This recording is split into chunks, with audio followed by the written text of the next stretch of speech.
요한계시록 3장 1절에서 6절 말씀까지 보겠습니다. 요한계시록 3장 1절에서 6절입니다. 사대교회의 사자에게 편지하기를 하나님의 일곱 영과 일곱 뼈를 가진 이가 가라사대 내가 네 행위를 아노니 네가 살았다 하는 이름은 가졌으나 죽은 자로다. 너는 일깨워 그 남은 바 죽게 된 것을 굳게 하라. 내 하나님 앞에 네 행위에 온전한 것을 찾지 못하였노니 그러므로 네가 어떻게 받았으며 어떻게 들었는지 생각하고 지켜 회개하라. 만일 일깨지 아니하면 내가 도적같이 이르리니 어느 시에 네게 임할는지 네가 알지 못하리라. 그러나 사대에 그 옷을 더럽히지 아니한 자 몇 명이 네게 있어 흰 옷을 입고 나와 함께 다니리니 그들은 합당한 자인 연고라.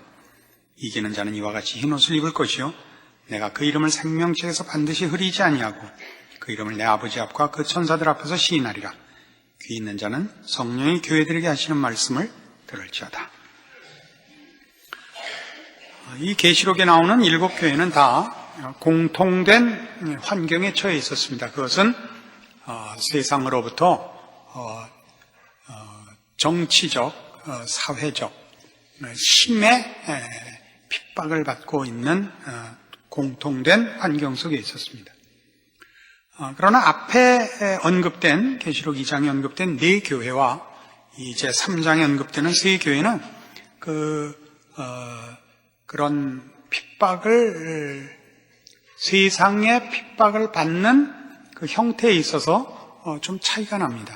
앞에 있었던 네 교회는 이단의 같은 환난과 핍박도 물론 받지만 이단의 공격을 받고 있었고 이 3장에 나오는 세 교회는 안으로부터의 그 붕괴가 그 공통점으로 드러납니다.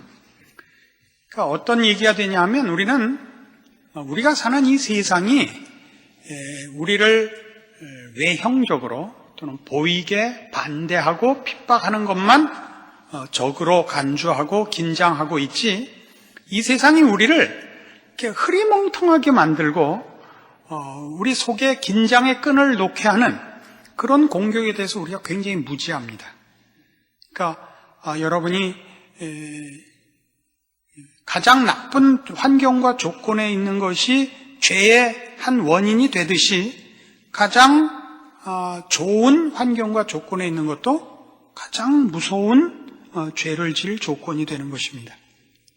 여러분이 억울하고 짓밟히고 또 업신여김을 당해서 여러분 마음에 악한 생각과 원한과 복수심으로 이글거리게 돼서 악한 것을 생각하게 하는 것, 이것만이 세상에 하는 일이 아니고 그거랑 똑같이 여러분이 배우고 가지고 높기 때문에 가지는 교만과 자만과 그런 영적인 일에 대하여 무뎌지는 것도 똑같이 경계해야 되는 것입니다. 그런데 우리는 이 후자의 부분에 대하여 상당히 잘 모르고 감각이 없습니다.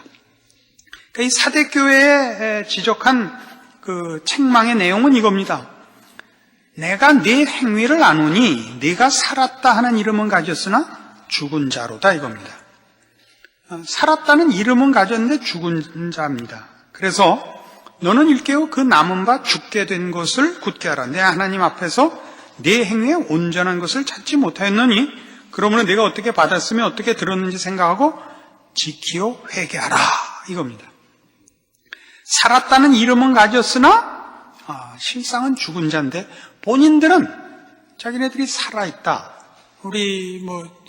우리가 이해하기 좋게 얘기를 하지만 예수님이 보기에는 신자가 아닌 것으로 보이는데 본인들은 신자라, 생명을 가진 자라, 영생을 소유한 자라 본인들은 그렇게 자부하고 있는 것입니다. 그러나 주님이 보실 땐 너희는 죽은 자다 이겁니다. 무서운 말씀이죠. 그래서 이 사대교회의 이 내용에 대해서 쓴 글 중에 이런 글을 쓴 학자가 있습니다. 참 음미할 만한 내용입니다. 사대교회는 이단에 빠질 만큼의 기독교적 열심도 없었고 이단이나 거짓 가르침의 유혹을 받을 만한 관심도 없었다. 이게 음미할 만하지 않습니까? 우리 주변에서도 이단에 빠지는 이들은 다 누굽니까? 열심 있는 사람들입니다. 그죠? 누구라고 내가 이름은 거론을 안 하겠지만, 제가 어려서 살던 그 집주인이, 우리가 세를 들어 살던 집주인이 정말 기가 막힌 믿음의 소유자였습니다. 우리가 세든 입장에서 원래 집주인과 세든 사람의 사이라는 건 참 미묘한 관계 아닙니까? 우리 가족 모두가 그 집안에 대해서 정말 마음으로 항복할 만큼의 신앙 인격을 소유하셨고 정말 열심히 있는 신앙인이었습니다. 그래서 신앙촌에 들어갔죠. 우리는 거기 갈 만큼의 열심이 없었습니다. 그래서 그 집을 우리한테 팔았어요. 그걸 다 헌금하고 신앙촌에 들어간 겁니다. 지금도 기억이 나는데 아주 어렸을 때 일이고, 그 소사의 신앙촌에 우리가 찾아갔었어요. 정말 무슨 군대 내무반 같이 말이죠. 합동 농장 하듯이 정말 최소한의 그 공간밖에 없습니다. 주거 환경이. 그리고 모두 노동을 하는 거죠. 그러나 기쁨으로 그 모든 일을 정말 신앙이라 생각하고 아주 감수하시고 우리에게 그렇게 간곡히 들어오라고 청하셨는데 우린 거기에 들어갈 만큼의 신앙적인 관심이 없었습니다. 또 이렇게 얘기하면 안 되죠. 우리는 그러기에는 저희 외할아버님이 무슨 소리 이렇게 하시는 분명한 판단의 그 어른이 계셨습니다. 어려서 볼 때는 그 당시는 그분들이 잘못됐다는 느낌보다는 저게 진짜 예수 믿는 게 아닐까 그런 생각이 들 만큼 어느 뭐로 보나 그분들이 정당한 신앙의 소유자고 우리 부모님은 좀 수준이 덜해 보였었던 것이 사실입니다. 바로 사대교회에 이단이 들어가지 않은 이유가 뭐냐 그러면 진정한 신앙의 열심과 싸움이 없었기 때문입니다. 열심이 없었다는 건 여러분 이해하시겠죠? 그래서 이단에 안 빠졌다는 것은 열심만 없었던 것이 아니고 그들의 관심과 저들의 초점이 정당한 신앙을 갖고 있지 않았기 때문에 사단이 저들을 공격할 필요가 없었던 것입니다. 이게 참 놀라운 일이죠. 적군이 아닌 거예요. 우리를 대적하는 세상과 악의 무리가 볼 때 이 사대교회는 공격할 만한 대상이 아닌 거예요. 놔두는 것이 저들에게 더 유리한 거죠, 말하자면. 그래서 이단이 없고, 또 그리고 여기 보시는 바와 같이 여기 그렇게 무슨 환란의 어려움도 겪지 않고 있는 것을 보게 됩니다. 이게 다 맞물려 있는 것입니다. 저들에게 이단 활동이 없었던 것이나 저들에게 정치적, 사회적 핍박이 없었던 것은 다 저들이 세상과 원칙과 내용상에서 대치하고 있지 않았던 탓인 겁니다. 우린 종종 예수 믿는 사람들 중에 이렇게 별 고난이 없는 사람들로 인해서 시험받는 경우가 많습니다. 이상하게 여러분이 아시는 어떤 자기가 아는 누구는 열심히 있는 신앙인도 아니고 이렇게 나와 비교하면 훨씬 그렇지 않은데도 모든 것이 형통하고 아무런 그런 어떤 고난이나 어려움이 없고 이것은 이렇게 쉽게 판단할 문제가 아닙니다. 우리가 생각하기에는 지금 이 사대교회 같은 형편에 있기 때문에 그런 것일 거라 하나 판단할 수 있고 또 하나는 신앙이 어릴 때는 여러 번 말씀드린 바와 같이 신앙이 어릴 때는 하나님께서 감당치 못할 시험을 막아주십니다. 지금 이 경우는 바로 이겁니다. 저들이 정당한 신앙의 내용에 있지 않기 때문에 그런 것입니다. 그래서 무엇을 요구하고 있느냐 하면 3절에 있는 바와 같이 그러므로 네가 어떻게 받았으며 어떻게 들었는지 생각하고 지키어 회개하라 이겁니다. 어떻게 받았고 어떻게 들었는가? 뭘 말이죠? 복음을. 너희가 믿는 신앙이 처음에 너희에게 소개되고 너희가 기독교 신앙을 받아들일 때 그때 이걸 어떻게 이해하고 어떻게 결정했는가를 생각하라 이겁니다. 우리가 복음을 설명할 때는 언제나 무엇이 기둥이냐 하면 하나님이 계시다. 우리가 하나님 앞에 죄인이다. 우리를 위하여 예수님이 십자가에 돌아가셨다. 이 세 가지를 빼놓을 수가 없습니다. 그렇지 않습니까? 그리고 결국 하나님 앞에 우린 다 심판을 받을 것이요 예수를 믿지 않으면 영벌을 받으며 예수를 믿은 자만이 영원한 나라에 들어간다. 이 세상은 언젠가는 끝이 오고 하나님의 심판 아래 멸망될 것이라. 이것이 우리 복음을 전할 때는 언제나 복음이라는 복음이라는 그 칭호를 가지게 된 이유가 이런 것 때문이죠. 인간의 현실, 원죄로 말미암아 죽을 수밖에 없는 것, 죄의 영향, 세력, 이런 것들이 소개되지 않고 복음이라는 건 있을 수가 없습니다. 그래서 우리가 복음을 받을 때는 언제나 나는 세상에서 이렇게 있다가 멸망받지 않겠습니다. 나는 하나님을 믿고 하나님의 자녀가 되겠으며 우리가 죄인인 것을 인정하고 우리를 위하여 하나님께서 그 아들 예수를 보내사 십자가에 나를 위하여 돌아가신 것을 믿습니다. 라는 고백이 언제나 그 첫 조건으로 그 문을 여는 열쇠로 되어 있습니다. 그러면 세상과 우리가 믿는 신앙은 반대요. 대적하고 있다는 것을 처음 들었을 때부터, 처음 결정했을 때부터 그것은 너무나 분명한, 언제나 빼놓을 수 없는 조건입니다. 그것이 왜 오늘날 이 꼴이 됐느냐라고 묻고 있습니다. 우리 다시 생각해 보자고요. 자, 우리 지금 한국 교회가 아주 큰 평화기에 있습니다. 지금은 예수 믿는 것이 사회적으로 큰 대접이요, 자랑이요, 오죽하면 이제 큰 세력이 되어서 단군 신상 목을 자른다든가 무슨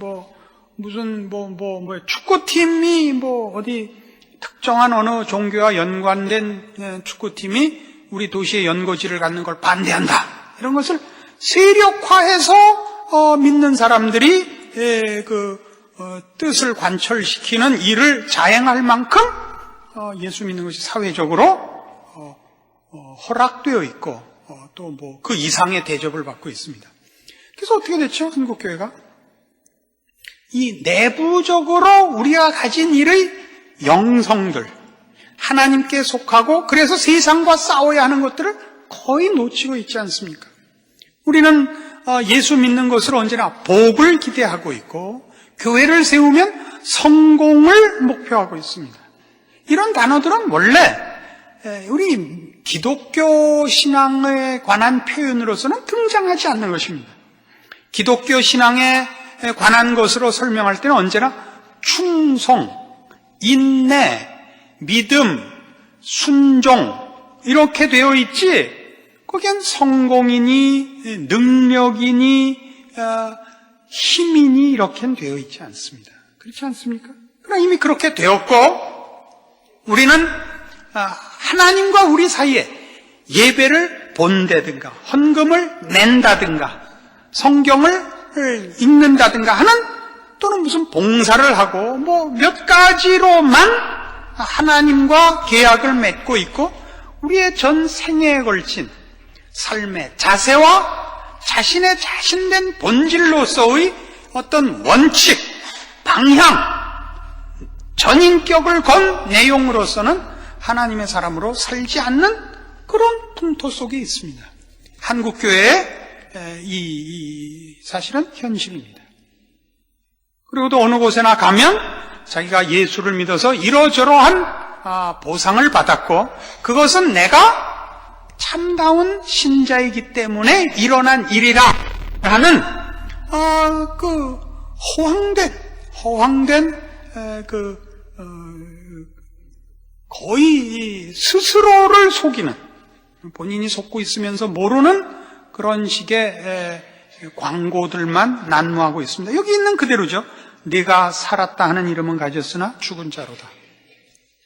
무슨 사회적으로 얼마나 큰 일을 하고 선교사를 몇백 명을 보내고 지역사회에 어느 만큼 협조를 하고 이런 모든 것들은 다 부차적인 것입니다.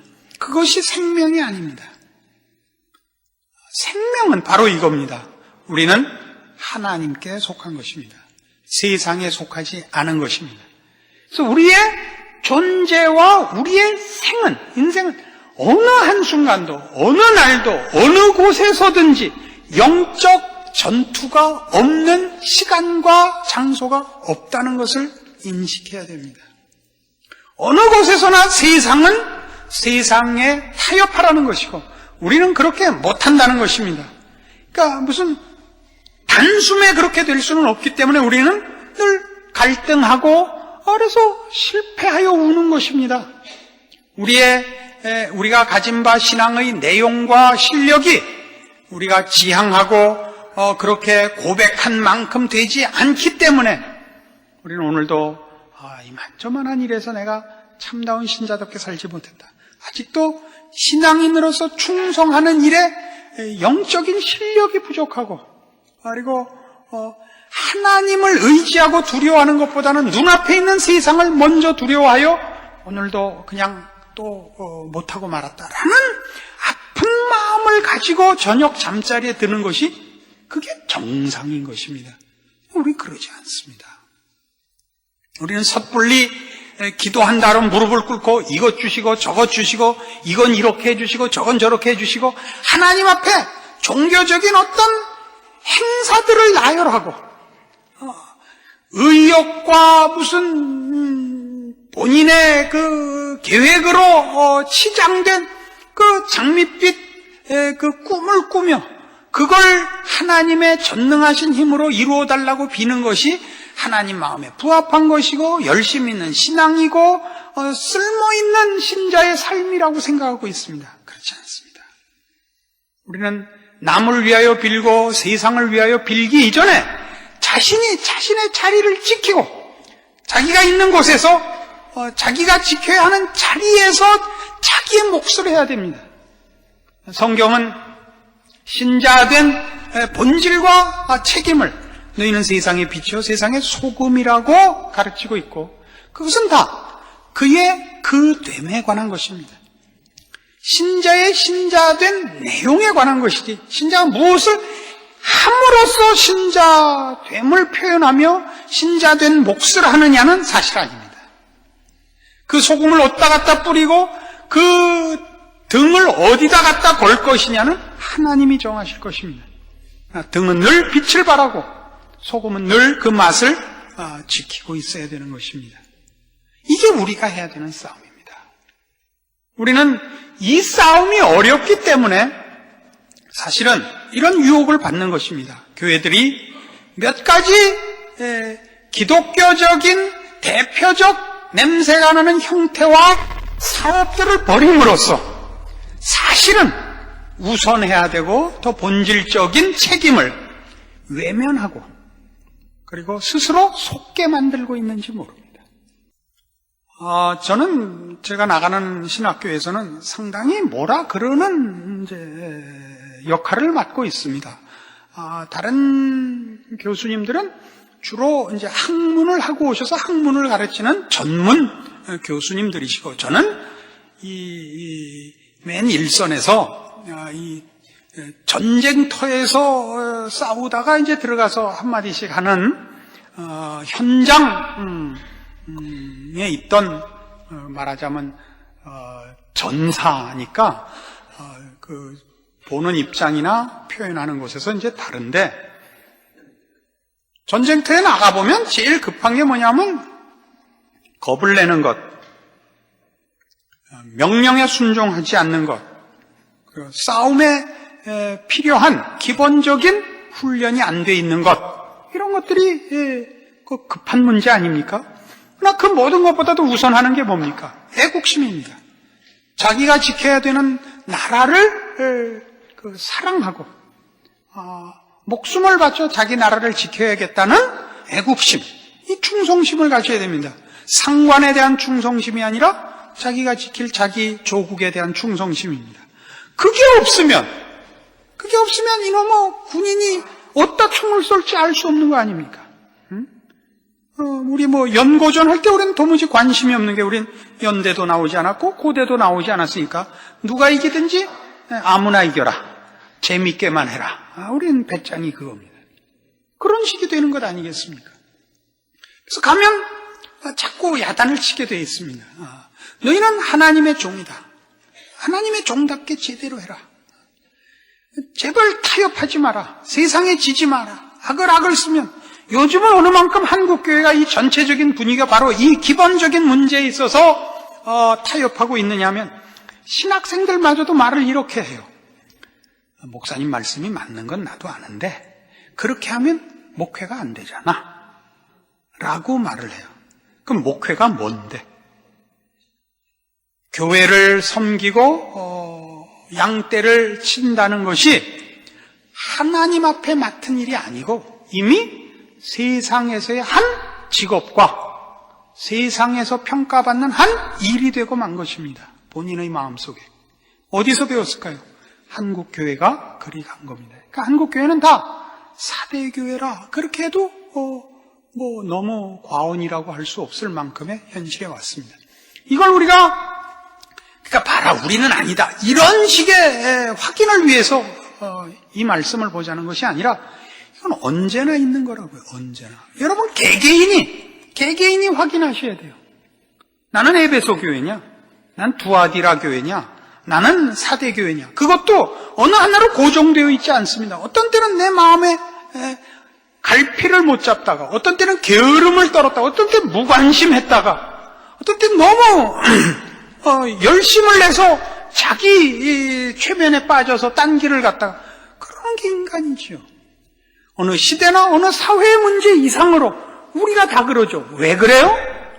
우리가 본성적으로 하나님의 백성이 아니기 때문입니다. 우리의 본성은 자기를 위하며 죄에 익숙합니다. 그래서 세상에 나가보시면 기독교 교리는 훨씬 불합리하고 말도 안 되고 불교가 훨씬 그럴듯합니다. 왜요? 지들끼리 합의를 본 거니까. 정답을 가지지 않은 사람끼리 합의를 본 거니까. 정답이 정답으로 보이질 않죠. 선생님 없이 학생들끼리 정답을 배우지도 않은 사람끼리 만든 거죠. 다음 중 정답은 무엇입니까? 1, 2, 3, 4. 답은 안 보고 1이 이쁘냐, 2가 이쁘냐, 3이 이쁘냐, 4가 이쁘냐. 그렇게 정한 거죠. 이것이 바로 계시록의 중요한 메시지입니다. 세상이 우리를 어떻게 적대할 것이며 그래서 얼마나 더 예수 믿는 일이 어려울 것인가에 대하여 적그리스도가 나타나고 무슨 세상의 권세 잡은 자가 어떻게 교회를 핍박하고 그래서 환난이 얼마나 심할 것이고 그 걱정만 하지 마시고 우리가 안으로부터 어떻게 무너지는 존재인가, 우리가 얼마나 쉽게 죄와 세상에 대하여 속으로부터 좋아하는 경향을 가진 존재인가를 아셔야 됩니다. 여러분이 매일 여러분의 신앙이라는 날을 갈고 있지 않으면 금방 녹이 슬고 칼집에서 칼이 빠져나오지 않습니다. 우리도 모르는 사이에 매일매일의 삶을, 우리의 존재와 우리의 인생을 하나님의 사람으로 서 있지 않고 어느 틈에 한눈 팔고 세상과 합의하고 타협하고 살고 있다가 깜짝깜짝 놀라는 것입니다. 그래서 우리는 이런 기도를 하는 것이 사실은 맞죠. 주일마다 우리가 우리 스스로도 하고 공기도에서도 꼭 나오는 표현입니다. 지난 일주일 동안도 주의 말씀대로 살지 못하고 이렇게 세상에 빠져서 타협하고 살다가 이제 다시 나왔습니다. 용서해 주시옵소서. 매주 그러면 안 되죠. 그렇잖아요? 그 기도까지도 이제는 파송이 됐단 말이에요. 그 기도를 한 번 해서 그 다음 주에는 이번 주만은 한 번 그 기도를 안 하도록 노력해 보겠다가 있어야죠. 그래도 무슨 1년에 한 2번쯤은 지난주만큼은 제가 그래도 사느라고 했습니다. 하나님 기특하지 않습니까? 이런 기도가 한 번은 나와야 될 거 아니에요. 이걸 아무도 안 하고 안 한다고 표현하되 그 표현이 곧 신앙적인 결벽증에서 비롯된 것 같은 자기 치장이 되어버렸다고요. 어떡할 거예요? 이 싸움에서 이기셔야 됩니다. 회개하랍니다. 회개하라. 뭐라고 되어 있는지 아세요? 다시 2절 보시면 너는 일깨워 그 남은 바 죽게 된 게 뭐죠? 원래 가졌던 우리 신앙의 진정한 것들, 죽어가고 있다. 이미 많이 죽었다. 거기에만 생명이 있다. 그걸 붙잡고 그 불씨를 다시 살려야 된다. 너희가 살았다고 주장하고 자랑했던 모든 거기에는 생명이 없다. 그건 다 죽은 것들이다. 누가 그러세요? 예수님께서, 십자가를 지신 예수님께서, 교회의 머리시며 주인이신 예수님께서 하시는 말씀입니다. 여러분 스스로가 혹은 세상의 교회에 대해서 살았다 죽었다 진정한 신앙이다 아니다를 아무도 얘기할 자격이 없어요. 예수님 외에는. 여러분의 진정한 신앙을 확인하시고 우리가 정당한 신앙의 자세를 지키며 날마다 확인하며 잠깐 한눈 팔면 코 베어가는 세상인 줄 확인하는, 여기 식으로 하면 깨어 있으라죠. 깨어 있으라. 성경이 가장 즐겨 쓰는 표현 중에 하나입니다. 깨어 있으라. 왜요? 가만히 있으면 휩쓸려 갑니다. 애쓰지 않으면 휩쓸려 갑니다. 죄 짓지 않고 있다. 이렇게 안심하지 마십시오. 여러분은 늘 전쟁 속에 있고 대적 속에 있습니다. 사면팔방으로 적군 속에 포위되어 있습니다. 여러분이 쉴 곳은 예수님 품뿐인데 예수님께서 여러분에게 칼을 들고 서서 싸우라 그러는 것입니다. 이 싸움을 여러분께서 제대로 하시면 비로소 여러분은 신자로서 또 교회로서 하나님 나라의 열쇠를 쥔 자로서의 사역과 기적과 그런 하나님으로부터의 복된 삶을 살아가시는 축복을 누리시게 될 겁니다. 기도하십시다. 하나님 아버지 은혜를 감사합니다. 우리의 미련한 것과 우리의 무지한 것과 교만한 것과 우리의 죄된 성품들에 대하여 주님의 경고에 직면하고 있습니다. 남을 손가락질할 일이 없고 우리 자신을 손가락질해야 옳습니다. 진정한 신앙인이 되는 것, 우리가 받은 복음의 진정한 내용, 이 일들에 대하여 우리로 하나님의 사람으로 깨어있을 것과 충성할 것과 인내할 것과 바른 길로 살 것을 요구받고 있습니다. 그리고 그것이 우리의 복입니다. 우리의 고백과 우리의 기대와 우리가 소유한 약속들이 예수 그리스도의 십자가 위에 있는 것을 잊지 말고 당장 세상과의 타협의 손을 끊고 하나님의 사람으로 자리를 지키며 인생을 살며 그래서 목숨을 걸고 충성하는 우리의 인생들이 되게 하여 주시옵소서. 예수님 이름으로 기도합니다.